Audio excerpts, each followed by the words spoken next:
lentidão na saída da defesa para o ataque. O Corinthians, quando recuperava a bola, precisava de 4, 5 toques para começar a levantar a cabeça e olhar para frente. Primeiro toca para trás, toca, amacia, espera. Aí, no que você demora 3, 4 toques para começar a construir a sua jogada, a defesa adversária já está toda apostada.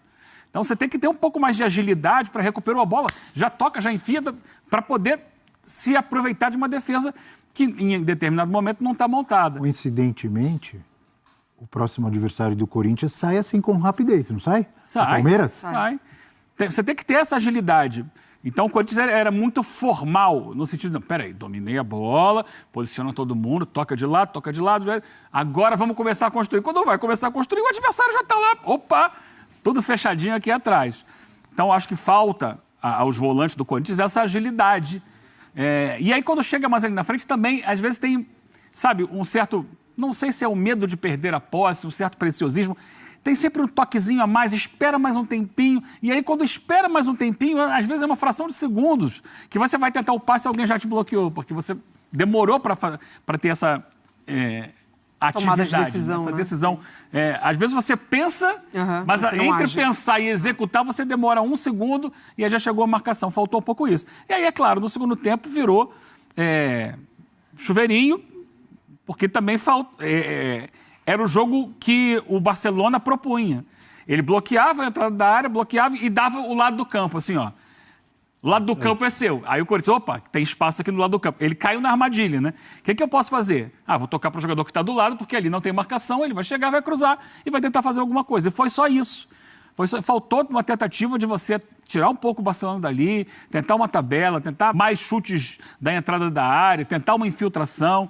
É claro, houve uma ou outra jogada nesse sentido, mas às vezes ali na hora de... E eu nem digo o jogo de ontem inteiro contra o Barcelona. O jogo de ontem também tem reparos. Até mesmo o Ramon Dias mexe ainda no primeiro tempo. Coloca o Romero no lugar do Ranieri. Será que já não podia, pela desvantagem enorme, já ser a escalação inicial, já ser um pouco mais ousado, já correr mais risco? Mas não funcionou, né? Não, e assim... Mas o Romero praticamente não participou do jogo. Mas depois que o Romero entra, somente por ter mais um jogador presente no ataque, o Corinthians já começa a gerar mais jogo, gerar mais espaços. Não pelo nome. Eu acho que quando ele entra, era o momento que o Corinthians tinha começado a achar as finalizações, tinha finalizado 4, 5 vezes em sequência, gerado alguns lances de perigo. É que ele olhou para o placar... entra no lugar de um volante, né? Ranieri. Era ali mais ou menos 30 minutos do primeiro tempo, eu acho que ele pensou o seguinte, 30 minutos, eu não fiz gol ainda, já vou pro tudo ou nada. Só que o time estava... Mas você acha errado? Estava lento, mas ele estava gerando. Quando o cara não faz isso... Não estou nem falando especificamente do Ramon Dias, mas nós temos a mania. Quando o cara não tenta ser mais ofensivo e não ganha, ele é cornetado. Mas talvez eu esperasse o intervalo para tentar, porque assim, era o momento em que o jogo estava começando a entrar.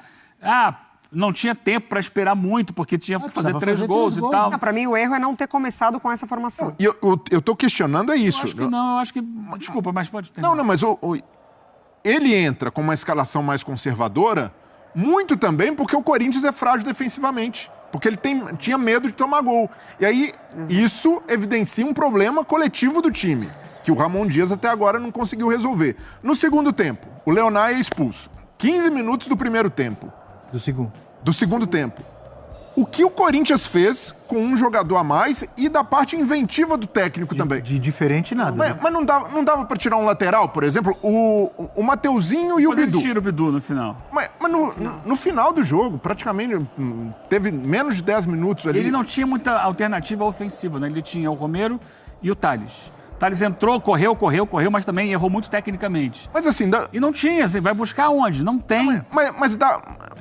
Aí entra na limitação também do elenco. Mas foi muito pouco ousado desse ponto de vista, sabendo que o Corinthians tinha uma ladeira, uma montanha pela frente. Então ali era um momento de risco total, porque o Corinthians já não tinha o que perder. Então esse é o meu ponto. Eu acho que ali faltou também, o Breler, algo a mais de jogadores que são decisivos, que são as estrelas do time.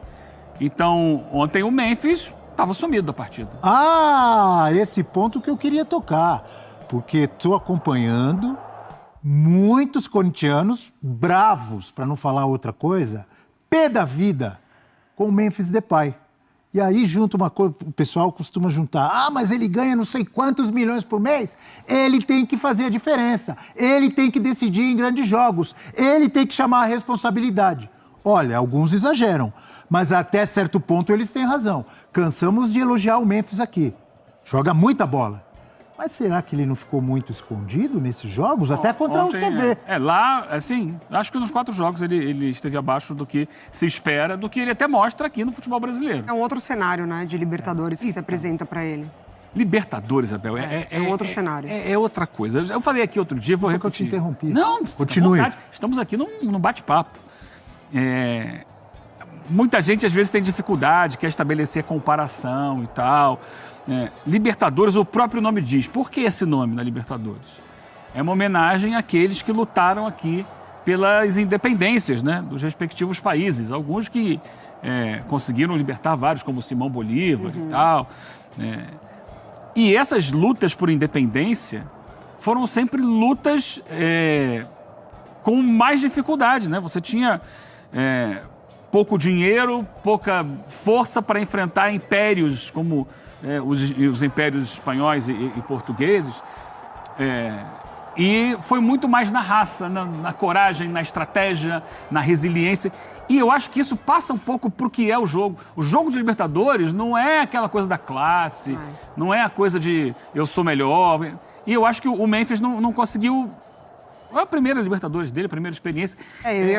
Captar a essência da competição. Exato. Em 4 jogos, né? Você vê o Garro, mesmo o Garro jogando ali, infiltrado, com dificuldade, mas ele se doa o tempo inteiro, ele vai, se lança e tal. Sabe como funciona o futebol sul-americano. Ele é o cara que tem essa essência do futebol sul-americano. O Memphis, nessa primeira experiência dele, não conseguiu captar a necessidade. No brasileiro, no paulista, ele vai bem. Você pode pegar aí 80%, 90% ou mais dos campeões...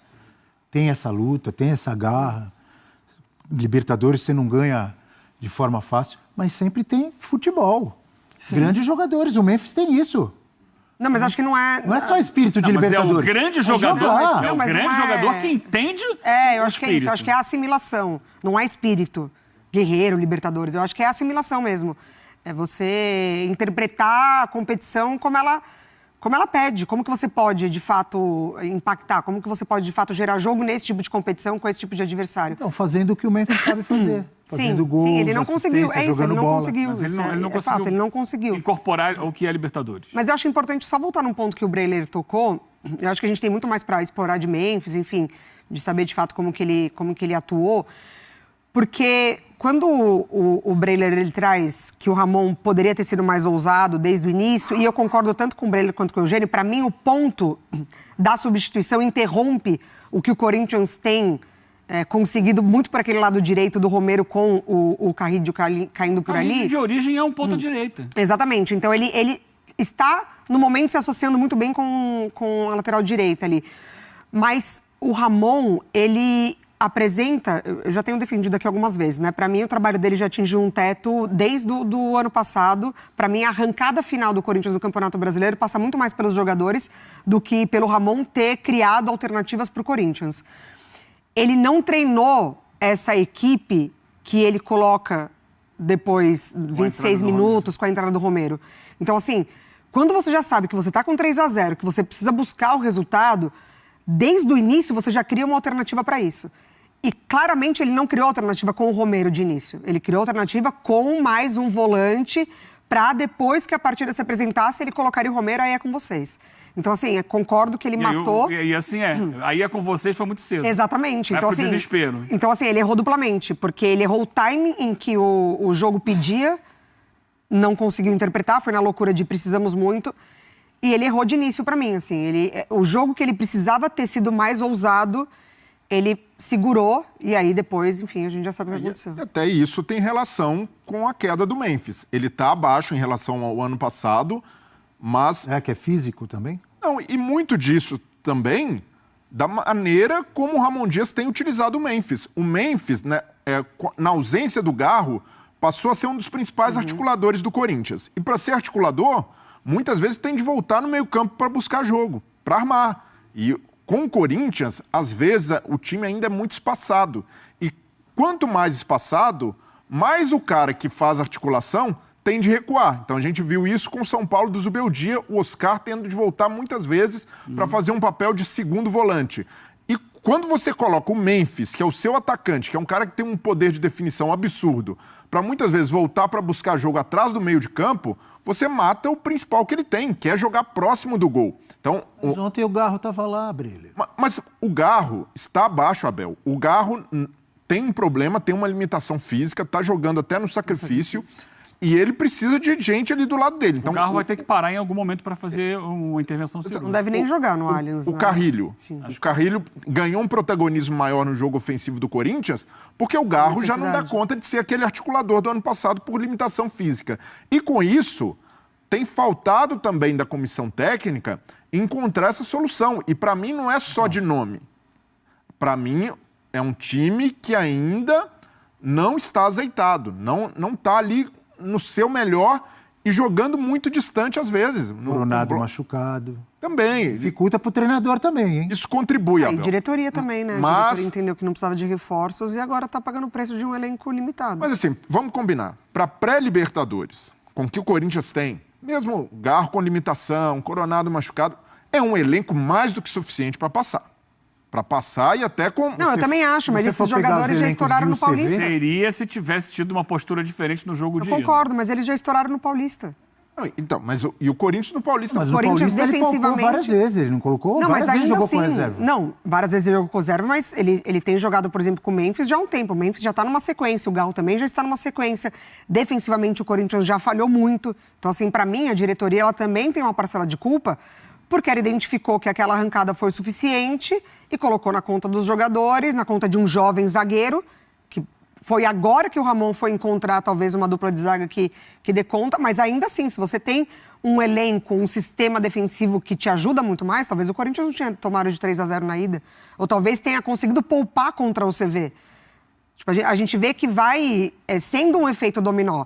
Ele precisou dar a vida contra o CV, um time da Venezuela. E aí já, é isso que eu tô desgaste. dizendo. E assim, Mas acabou exatamente. passando. Eu acho que a grande questão para ele não ir para a Libertadores foi o jogo de ida. Não, isso onde a com atuação foi muito certeza, abaixo. isso com certeza. A atuação com foi muito certeza. abaixo ali. O time se deixou eliminar. Mas desculpa, eu te interrompi. Faltou intensidade, faltou pegada, faltou entender o jogo. Ontem Já entendeu tinha o jogo. faltado contra o CV. Ontem entendeu o jogo. Acho que ontem o Corinthians chegou no seu limite do que ele pode fazer hoje. O limite do Corinthians foi o que ele fez ontem. É pouco. Mas assim, é uma vitória por 2-0 no jogo de Libertadores contra o adversário que ficou na defesa quase o tempo inteiro. Não é absurdo o jogo de ontem. O jogo de ontem foi o que deu para conseguir. Só que não conseguiu na ida. A ida foi muito abaixo. Essa é a grande questão. E nos jogos contra o CV não dá para tirar desse pacote. E aí o que preocupa é, o Corinthians está se acostumando, está normalizando uma mediocridade que não condiz com a grandeza do clube. Porque no ano passado, legal, foi uma super arrancada, mas era um time que, por boa parte do Campeonato Brasileiro, lutou contra o rebaixamento. Exatamente. E aí, com essa arrancada, acabou indo para a Libertadores, terminou o ano na euforia, o presidente falando que estava tudo certo, que a temporada foi maravilhosa, e a temporada do ano passado não foi maravilhosa. Foi uma temporada em que boa parte do Corinthians lutou contra o rebaixamento, foi eliminado na primeira fase do Campeonato Paulista, e o técnico errou muito também nas competições de mata-mata. Então, essa autocrítica precisa ser... Ele chegou longe na Copa do Brasil e na Sul-Americana. Mas aí agora que o Corinthians é eliminado, a comissão técnica, a diretoria, pega esse jogo, coloca no colo e diz, jogamos muito, tá tudo certo de novo. E não tá. Mas aí vai enganar quem com esse papo? Mas o clube... O problema é a diretoria comprar essa ideia, o torcedor não compra. O clube tem se enganado, Abel. Então, esse é um ponto. Esse é o ponto. E não tem feito uma análise fria da coisa. E aí, o trabalho e o nível de jogo? O treinador recebeu ótimos reforços, reforços que custam muito caro ao Corinthians. Ele tem tirado o melhor desses reforços? Na minha visão, não tem tirado. Alguns jogadores... No passado, tirou. Estão abaixo? Aquela arrancada, o Corinthians estava jogando muita bola. Mas tirou, Mas, Abel. pra mim, pela capacidade dos jogadores. Só não que esse ele... trabalho... Exato. E esse trabalho também, do Ramon Dias, não foi na nota 10. Porque, além do Campeonato Brasileiro, nas Copas, o treinador foi mal. E ali o Ramon Dias mexeu mal, teve ali escolhas infelizes de escalação. E, novamente, nessa pré-Libertadores... Foi eliminado pré-Libertadores... nas duas pelo campeão. Sim. Flamengo e Racing. Mas em que o Corinthians, pelo que jogava no Campeonato Brasileiro, tinha condição de desbancar, tinha condição de estar nas finais. E aí, a partir disso, nossa, levou o time para a Libertadores, a expectativa qual era do Corinthians? De ser um time ultra competitivo na Libertadores. De que fosse um time... No mínimo chegar que uma lutasse... fase de grupos e oitavas. Não, era um time... No mínimo, né? Era um time que o torcedor imaginava que poderia lutar pelo título da competição e cai antes da fase de grupos. Só que existe ali uma força-tarefa para tentar dourar a pílula, para dizer, não, a coisa andou, olha como o time jogou esse segundo jogo, foram 22 finalizações, mas se a gente analisar em 80% dos minutos que o Corinthians teve na pré-Libertadores, o time foi mal. O time esteve muito mal. Esteve muito abaixo do que pode apresentar. E essa crítica não tem sido feita no discurso do Ramon Dias, não tem sido feita no discurso dos jogadores e muito menos da diretoria. O presidente, o Augusto Melo, saiu reclamando de arbitragem. E aí, tudo bem, o acréscimo deveria ter dado mais, a cera... Desculpa. Mas o Corinthians não passou, não foi por causa de arbitragem. Foi porque competiu mal, não entendeu que pré-Libertadores é uma competição de mata-mata, que precisava de outra mobilização, que precisava de outro nível de entrega. Então, eu não compro esse discurso de mediocrização do Corinthians e aceitar que isso está tudo bem. O torcedor, aí vai ficar muito agora na conta do Paulista, porque é um clássico com o Palmeiras, mas até aqui, essa eliminação do Corinthians antes da fase de grupos, para mim é a grande decepção do futebol brasileiro até aqui. E se perde o título pro Palmeiras agora? Não, então... Vamos falar disso daqui a pouco? Então, vamos falar, mas até aqui, o Corinthians é a grande decepção da temporada, porque se esperava muito mais pelo time que montou e o contexto é diferente do Botafogo, porque o Botafogo foi ali... O torcedor ficou frustrado pelo que o time conquistou no ano passado. Esperava mais na Supercopa, na Recopa, até mesmo no Campeonato Carioca. Mas é um time que está em total remontagem, trocou de técnico e não o Textor deu recado. Não era prioridade da temporada. Mas aí eu vou discordar de você. Não, mas... Vou discordar gravemente. Mas essa postura do Textor é ridícula. Não, tudo bem. É ridícula. E o Botafogo foi amassado pelo Flamengo e amassado pelo Racing. Foi vergonhoso. Esse início de ano do Botafogo é vergonhoso. Amassado em todas as frentes. Não se classifica no Campeonato Carioca. Perde Recopa, perde Supercopa. Ah, não, um dia a gente vai fazer um time forte. Um dia quando? Eugênio, mas pra mim é muito pior. Mas pra mim é muito mais frustrante e decepcionante o que o Corinthians fez. Porque o Botafogo, pelo menos... O torcedor tem a memória afetiva de títulos recentes. Libertadores e Campeonato Brasileiro. Em relação ao 2025, eu acho que nada se compara ao que o Botafogo está passando. Mas vamos analisar o contexto maior. O Corinthians é um clube gigantesco, que está 6 anos sem nenhum título. Sim. Sem ganhar nada. Sim. E, para mim... Essa temporada deveria ser de virada de página do clube, de ganhar um título grande, de no mínimo chegar numa final de Libertadores. Não deveria ser, a realidade é distante disso. Mas no caso do Botafogo, pelo menos, tem ali o torcedor sabendo a real, pode discordar plenamente um sucesso recente, final do ano passado, foi maravilhoso. Mas isso pesa muito. Só que o início de 2025 é constrangedor. Mas isso ajuda a amortecer uma decepção, como o Corinthians hoje... Tem uma memória risco de perder um título em casa para o maior rival. E aí, como segura a temporada? Corre o risco. Primeiro tem que jogar as partidas. Sim, tem